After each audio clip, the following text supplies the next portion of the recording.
Kasama po natin sa linya ang ating winner para sa ating What's on Your Mind contest mula po sa Taytay Rizal. 29 years old, isa pong pahinante. Ayan, si Kuya Benedict Jimenez. Good morning po, Kuya. Good morning po, Ma'am Gigi Katka and Sir Ted. Magandang umaga. So kayo daw po ay sa radyo talaga nakikinig sa amin. Opo, Ma'am, opo. Taga dyan po talaga kayo sa Taytay Rizal? Pangasinan po kami, Ma'am. Taga saan po? Pangasinan po. Pangasinan talaga. Paano po kayo napadpad dyan sa Taytay? Yung kuya ko po, na nakapag-asawa po dito sa Taytay Rizal po. Kuya mo ang nakapag-asawa tapos sumama ka na rin sa kuya mo dyan. Parang ganun po. Opo. Oh, at dyan nyo po nakilala yung inyo ring pong asawa. Opo, Ma'am. Kasal po kayo? Opo, nung February 2, 2025 lang po. Ngayong taon lang po. Opo, Ma'am. Oo. May sarili po ba kayong tinutuluyan o nangungupahan po kayo nito pong asawa ninyo? Nangungupahan po, Ma'am. Nangungupahan po kayo dyan sa Taytay Rizal, malapit dun sa bahay ng kuya ninyo. Opo, Ma'am. Opo. Oo. So, pero ang nanay at tatay nyo po sa Pangasinan talaga. Opo, Ma'am. Oo. Sige po, bago po natin pag-usapan, ito pong kwentong buhay nyo, ano muna yung Bible verse na binigay po sa atin ni Pastor Jeff? Sa ano po, sabi po ni Bible sa unang 1 verse 9, kung ipapayag natin ang ating mga kasalanan ay tapat at banal, siya ay tayo'y patatawarin sa ating mga kasalanan at tayo'y lilinisin sa lahat ng kalikuan. Yun, amen. Ito po bang segment na What's on Your Mind ni Pastor, inaabutan niyo po ba yan pag kayo po'y nagtatrabaho bilang pahinante? Opo, Ma'am. Kasi araw-araw po kayo nakikinig sa radyo. Opo, Ma'am. Pagbiyahe po namin araw-araw. Oo. Saan po ba ang biyahe nyo? South North, Ma'am. Palipat-lipat lang po. At umaga pa lang, nasa biyahe na po kayo. Opo, Ma'am. Oo. Anong oras po natatapos yung biyahe ninyo? Pagpapasok po kami ng madaling araw po ng 5, uwi po kami ng 2 p.m. po. Pwede po ba naming malaman kung okay lang kuya kung magkano po ang sinusweldo nyo bilang isang pahinante? 645 lang po, Ma'am. 645 pesos a day. Matagal na po kayo dito sa kumpanya na pinagtatrabahuhan ninyo? Opo, kakalimang taon na po. At si Mrs. po, may trabaho po ba? Wala po, nasa bahay po kasi yung anak po namin na binabantayan niya. Ilan taon po yung anak ninyo? 5 taon po. Oo, binabantayan po yung bata dahil meron po bang sakit yung bata? Ano po, sir, kuya? Hydrocephalus po, Ma'am. May hydrocephalus po yung bata, yung lumalaki po yung ulo, tama po. Opo. Ilang taon po yung anak ninyo nung ma-diagnose po na may hydrocephalus?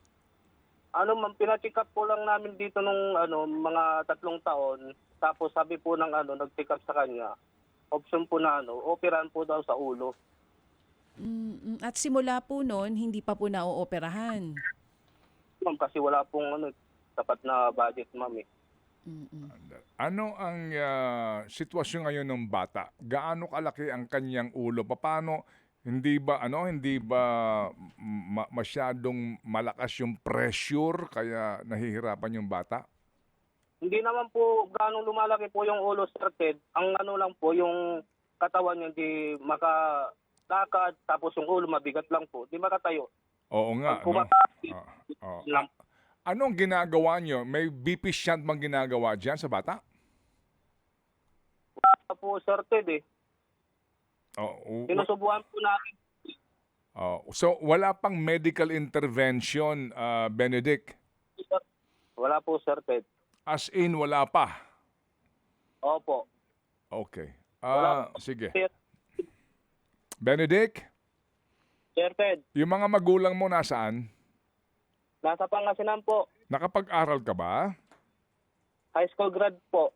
Oo. Yung mga magulang mo, anong trabaho? Ang nanay ko, labandera, tapos ang tatay ko, lang po, nagano ng tubo ng mga gripo. Oo. Yung kuya mo, yung naandyan sa Tanay, kuya mo ito? Opo. Taytay? Oo. First, po, kasi nakapag-asawa po yung nanay ko ng isang tatay namin, tapos yung tatay ng kuya ko nasa Samar. Bali, pangalawang kuya. Kumbaga, half brother mo siya. Opo. Okay, sige, ganito. Bigyan ka namin muna ngayon ng 2,000 piso. Galing ito kay Happy Man, ano? Nitong 2,000. Hintayin lang namin yung mga ipapadala mo sa amin. Bukas ba may biyahe kayo? Opo, Sir Ted. So anong oras ng biyahe mo at anong oras ng uwi mo bukas? Alas 2 po ng hapon Saan ang biyahe ninyo? sa Laguna po, sa San Pablo. Okay, sige. So ganito, abangan namin lang ang kung kumamarapatin mo lang ha, kung pwede lang naman. No, gusto namin makita po. itong pamilya mo. Pero ngayon pa lang, Sige. meron kang 2,000. Saan mo ito balak gamitin? Iano ko po sa ano niya po, pang gatas niya, diaper, pagkain niya po. Sige, so baka kulangan yung 2,000, dagdagan na natin ito. Okay, dodoblehin, Thank you po. Thank you. dodoblehin na namin to, gawin naming 4,000 piso. Okay? Sige po, Sir Ted. Thank you po. Oo, abangan lang namin yung mga patunay mo.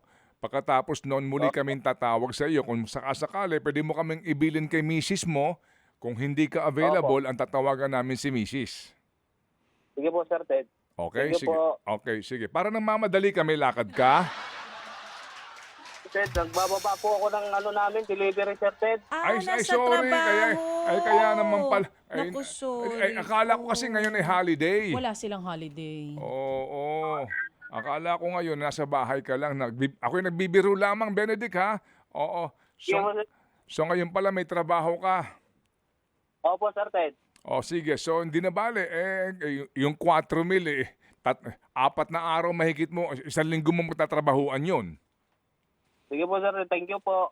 Okay, nagmamadali nga siya. Sige. Okay. Benedict. Sir Ted. Sige. Salamat sa oras mo, ha?